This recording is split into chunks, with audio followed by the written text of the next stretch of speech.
नमस्कार दोस्तों। ये यूपी पीसीएस के लिए आर ओ में जो पीसीएस मंत्रा ने टेस्ट सीरीज चलाई है तो उसका टेस्ट 1 है। और अभी तक अगर आप लोगों ने हमारा चैनल सब्सक्राइब ना किया हो तो उसे सब्सक्राइब कर लीजिए और वीडियो पसंद आता है तो उसे लाइक भी किया कीजिए। तो आइए स्टार्ट करते हैं क्वेश्चन नंबर 1 से। निम्नलिखित में से कौन ताम्र पाषाणिक स्थल उत्तर प्रदेश में स्थित नहीं है? नहरान, खैराडीह, सोहगरा। तो अच्छा, नब्दा टोली। तो नब्दा टोली तो मध्य प्रदेश में है, बाकी नहरान, खैराडीह, सोहगरा। तो इसमें आंसर क्या हो जाएगा? इसका बी हो जाएगा। बी नहीं है, बाकी और तीनों हैं उत्तर प्रदेश में। ठीक है, तो इसमें जो नेक्स्ट है, भारत में सर्वप्रथम कृषि का प्रारंभ किस काल में हुआ? तो कृषि का प्रारंभ किस में हुआ? नप्पाषाण काल में हुआ था। ठीक है, ए हो जाएगा इसका आंसर। ठीक है, और सबसे पहला जो साक्ष्य मिला था वो उत्तर प्रदेश के संत कबीर नगर जनपद में स्थित लहरादेव है। ठीक है, प्राचीनतम साक्ष्य, पहला साक्ष्य नहीं, सॉरी, प्राचीनतम जो कृषि मतलब गेहूं का साक्ष्य वाला जो प्रदेश है वो उत्तर प्रदेश ही है और लहरादेव में। ठीक है, नेक्स्ट है, निम्नलिखित में से कौन सा सुमेलित नहीं है? ठीक है, इसमें बताना है। तो हड़प्पा राखलदास बनर्जी, तो यही गलत है, ये तो दयाराम साहिनी है। चहूदड़ो मैके सही है। रोपण यज्ञदत्त शर्मा, लोथल आरएस विष्ट। तो विष्ट नहीं थे, एसआर राव थे। तो 1-4 हो जाएगा, तो इसका आंसर क्या हो जाएगा? डी हो जाएगा। ठीक है, तो जैसे स्थल हैं कुछ कुछ मैं बता देती हूँ। हड़प्पा के हैं दयाराम साहिनी, चहूदड़ो के हैं मैके, रोपड़ के हैं यज्ञदत्त शर्मा, लोथल के हैं एसआर राव, मोहनजोदड़ो हैं लाखनदास बनर्जी और धौलावीरा के हैं आरएस बिष्ट। ठीक है,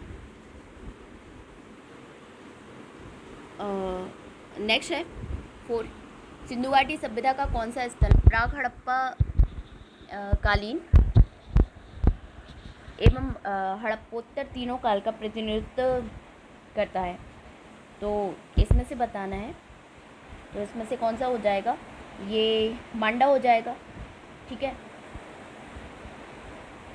जम्मू कश्मीर का जो है ये प्राक सभ्यता, हड़प्पा कालीन और हड़प्पोत्तर तीनों काल का प्रतिनिधित्व करता है। ठीक है,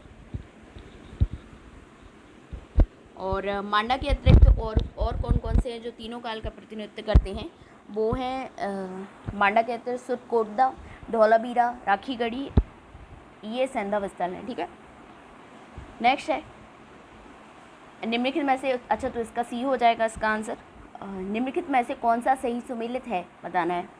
तो दायमाबाद गोदावरी, आलमगीरपुर यमुना, सुतकांगेड़ो दास। तो सुतकांगेड़ो दास के किनारे है, दास नदी किनारे है, सही है। बाकी ये गलत है। दायमाबाद जो है वो प्रवरा नदी के किनारे है, आलमगीरपुर जो है वो हिंडन नदी के किनारे है और मांडा जो है वो चिनाव नदी के किनारे है। ठीक है,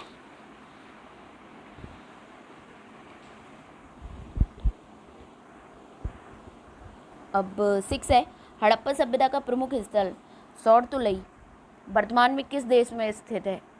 तो सौरतुलई पूछ रहा है, पाकिस्तान में, चीन में, अफ़गानिस्तान में या भारत में? तो ये अफ़गानिस्तान में स्थित है, तो इसका आंसर क्या हो जाएगा? बी हो जाएगा इसका आंसर।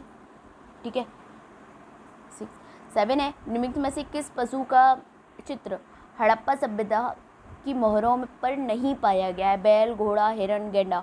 तो इसमें से किसका नहीं पाया गया है? इसमें से घोड़े का नहीं पाया गया है, बाकी बैल, हिरण, गैंडा तीनों हैं। ठीक है, तो सी आंसर हो जाएगा इसका। नेक्स्ट है कौन सा? 8, हड़प्पा सभ्यता के संबंध में कौन सा कथन असत्य है? तो इसमें बताना है, ए हड़प्पा सभ्यता की लिपि भाव चित्रात्मक थी जिसे अभी तक पढ़ा नहीं जा सका। हड़प्पा सभ्यता का समाज मात्र सत्तात्मक प्रकृति का था। हड़प्पा सभ्यता के धार्मिक रीति रिवाज जो में समानता विद्यमान थी। हड़प्पा वासी पुनर्जन्म में विश्वास रखते थे। तो इसमें आंसर क्या हो जाएगा? आंसर सी हो जाएगा, हड़प्पा सभ्यता के धार्मिक रीति रिवाजों में समानता विद्यमान थी। ये गलत है, बाकी और सब सही है। हड़प्पा वासी पुनर्जन्म में विश्वास भी रखते थे, ये उनके सब वगैरह जो देखे गए हैं ना समाधान से, उससे पता चलता है। और हड़प्पा सभ्यता की लिपि भाव चित्रात्मक थी। अभी तक पढ़ा नहीं जा सका है, ठीक है।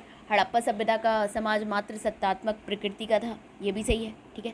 नेक्स्ट है, सिंधु सभ्यता के पतन के संबंध में कौन सा एक प्रचलित मत है? बाढ़ और भूकंप जैसी प्राकृतिक आपदा, नदी मार्ग परिवर्तन, आर्यों का आक्रमण, उपर्युक्त सभी। तो ये उपर्युक्त सभी है, मतलब अलग अलग विद्वानों ने अलग अलग इसका वो दिया है कि आर्यों के आक्रमण से हुए ये, ठीक है, बाकी कंफर्म कुछ नहीं है।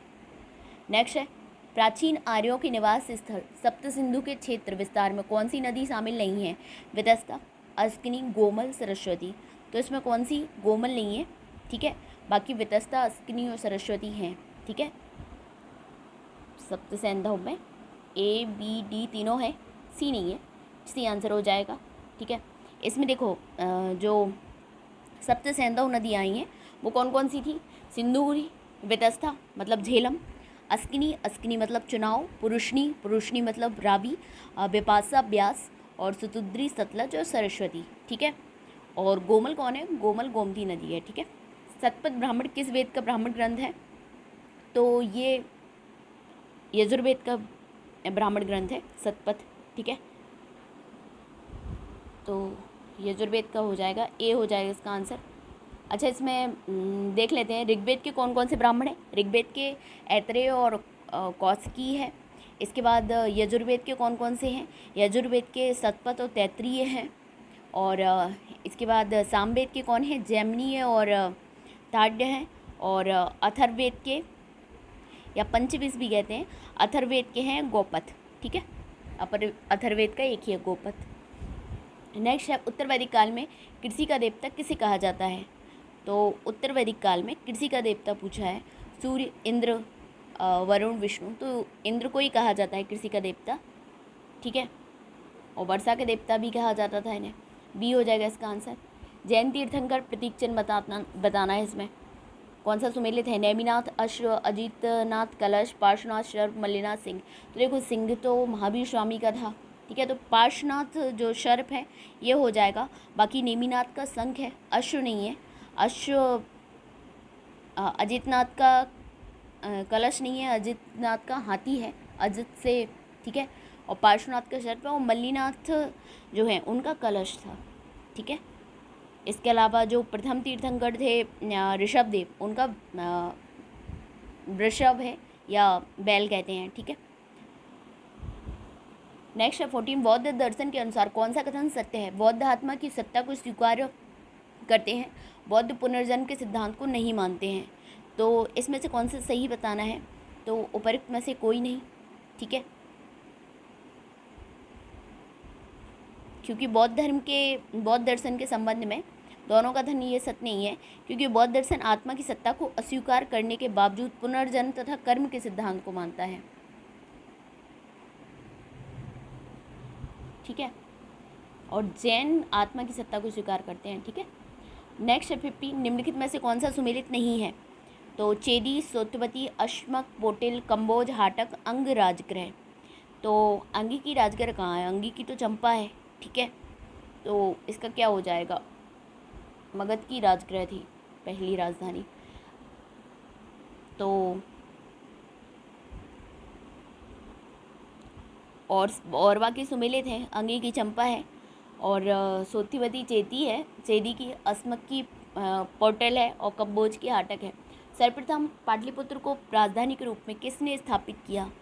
तो किसने स्थापित किया? उदयन ने स्थापित किया था, उदयन, ठीक है। नेक्स्ट है, अच्छा ये हर्यक वंश का ही शासक था, ठीक है। और नेक्स्ट है, निम्नलिखित में से मौर्य काल में कौन शिक्षा का प्रमुख केंद्र नहीं माना जाता था? तो इसमें से कौन सा केंद्र नहीं माना जाता था शिक्षा का केंद्र? नालंदा, बनारस, तक्षशिला। मौर्य काल में नालंदा नहीं था, तो ए हो जाएगा इसका आंसर, ठीक है। बाकी तक्षशिला, बनारस और उज्जैन था। नेक्स्ट है, भूमिदान का पहला अभिलेखीय साक्ष्य मिलता है कहाँ से? नासिक अभिलेख से, नानाघाट से, बेशनगर अभिलेख से, महरौली चंद्र अभिलेख से। तो ये नानाघाट अभिलेख से मिलता है पहला भूमिदान का, ठीक है। नाना ने भूमिदान की थी पहले नंबर। तो ये जो नानाघाट अभिलेख है ये रानी नागनिका थी जो आंध्र सातवाहन वंशीय सतकर्णी थे, उनकी प्रथम रानी सतकर्णी प्रथम की रानी थी नागनिका, उससे ये पता चलता है। ठीक है, निम्नलिखित में से गुप्तकालीन पश्चिमी तट के बंदरगाहों में से कौन सा सर्व प्रमुख बंदरगाह था गुप्तकाल वाली? तो भड़ौज बंदरगाह सब प्रमुख था, डी हो जाएगा इसका आंसर।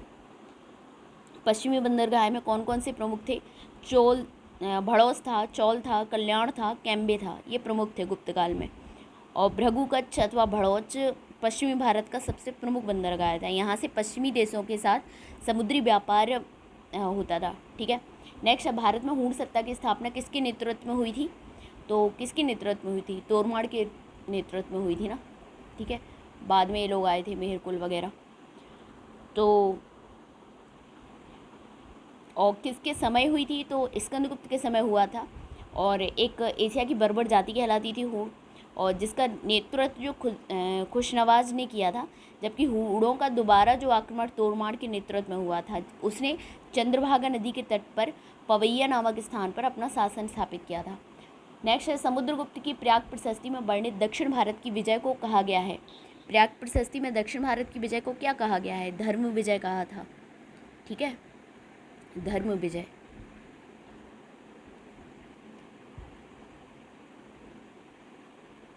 नेक्स्ट है किस शासक को ग्रीक लेखकों ने अग्रमीज और जैंद्रमीज नाम से पुकारा?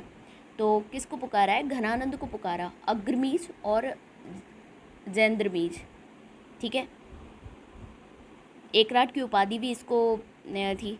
ठीक है, एकराट भी कहते थे। गुप्तचर प्रणाली का वर्णन करने वाला प्रथम ग्रंथ है, तो गुप्तचर प्रणाली को वर्णन करने वाला कौन है? अर्थशास्त्र है। ठीक है, ये जो चाणक्य ने लिखी थी, इसमें बाकायदा कहा भी जाता है कि चंद्रगुप्त के लिए उन्होंने बहुत बेहतरीन गुप्तचर प्रणाली का वो किया था, गठन किया था। ठीक है,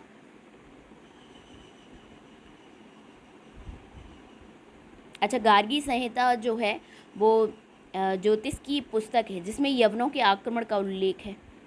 ठीक है, इसमें जो है, बाकी तो है ही। किसके सिक्कों पर संकर्षण और वासुदेव दोनों अंकित हैं? तो किसके सिक्कों पर अंकित हैं? तो हुविश के सिक्कों पर अंकित है। क्या? संकर्षण और वासुदेव।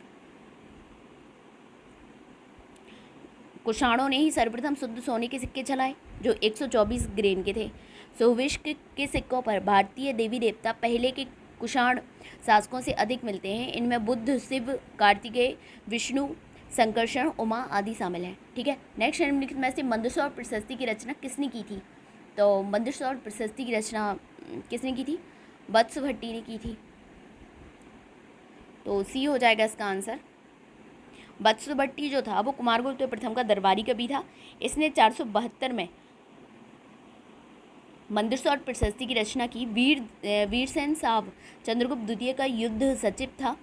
जो इसमें वीरसेन साहब दिया गया, ये कौन थे? ये चंद्रगुप्त द्वितीय का युद्ध सचिव था। ठीक है, और इसकी रचना, इसने एक रचना भी है उदयगिरी गुहालेख। ठीक है, हरिशरण को तो हम लोग जानते हैं, प्रयाग प्रशस्ति की रचना की थी। और कालिदास ये मालविका अग्निमित्रम, विक्रमोर्वशीयम, रघुवंशम, मेघदूतम। ठीक है, तो अभिज्ञान शाकुंतलम। ओके, तो नेक्स्ट है निम्नलिखित में से कौन सही सुमेलित नहीं है, बताना है।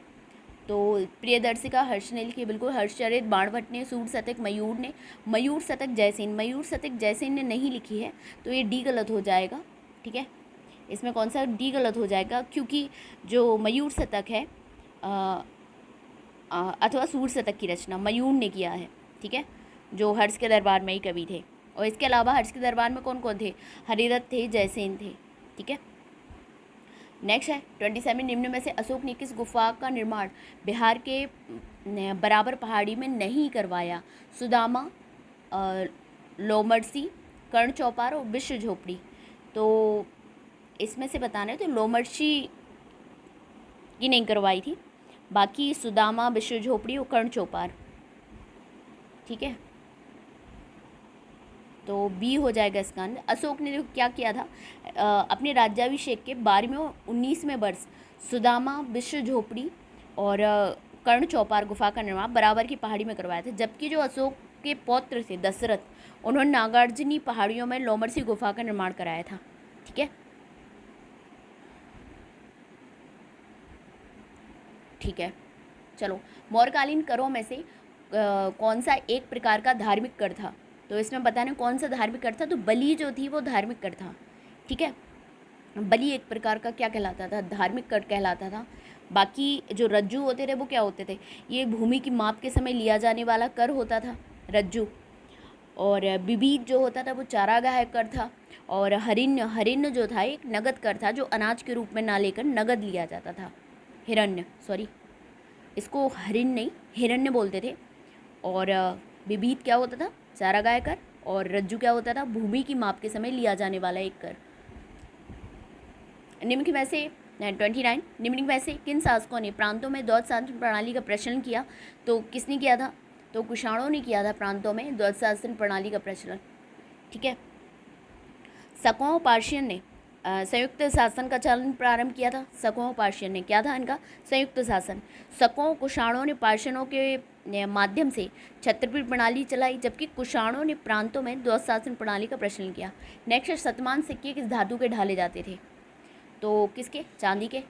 ठीक है, तो बी हो जाएगा इसका आंसर। सोने के सिक्के जो होते थे वो निष्क स्वर्ण ओपल होते थे। ठीक है, निष्क स्वर्ण ओपल। चांदी के सिक्के शतमान होते थे, तांबे के सिक्के काकिनी। ठीक है, और करशापण जो होता था वो सोना, चांदी, तांबा, रांगा, सीसा आदि धातुओं का होता था। ठीक है, तो ये 30 क्वेश्चन कंप्लीट हो चुके हैं। नेक्स्ट क्वेश्चन हम लोग अगले वीडियो में करेंगे। धन्यवाद।